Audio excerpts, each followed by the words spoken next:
When Singapore heads to the polls, candidates can't spend more than $4 per voter. Sounds impossible? Yet, in Singapore, it's the law. And surprisingly, candidates spend less than half of that on average.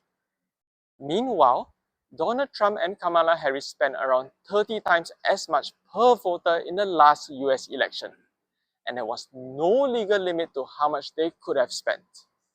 US presidential candidates can use their own money without restriction. Wild, isn't it?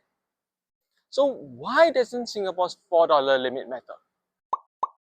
For starters, candidates must receive permission before putting up most traditional advertising and must declare online advertising before publishing it. Failure to do so can void a candidate's election. And it doesn't stop there. Every purchase must be accounted for and declared to the returning officer after the election. And Iran thinks Harris is so incompetent, new intel shows they're trying to help Harris win the election. Can candidates make those flashy films you often see in other countries? Partisan and politically biased films are illegal, with certain exceptions. And what's the stated purpose? To keep politics rational and grounded on facts. There are also measures that reduce the effect of national sentiment on your vote. It's illegal to publish any election survey or poll during an election. Singapore's national newspaper had an oops moment when the police came knocking on its doors. Why? It published an article indicating that more people were supporting the ruling party. But surely voters are influenced by candidates' emotional speeches? Yes, but since 2011, it's been illegal to campaign the day before voting. And surprise, surprise, the stated purpose is to give voters time for rational reflection.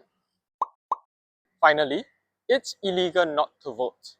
And if you don't, your name is struck off the electoral roll, meaning you can't vote in future elections unless you apply to reinstate it.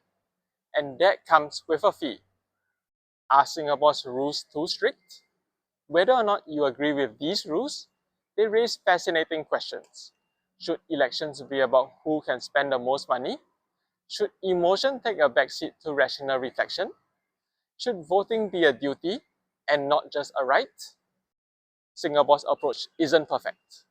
No system is, but it challenges us to rethink what makes elections fair, transparent, and grounded. It's a framework designed to reduce the noise and focus on the signal. And in a world of chaotic campaigns and skyrocketing ad budgets, that's a conversation worth having.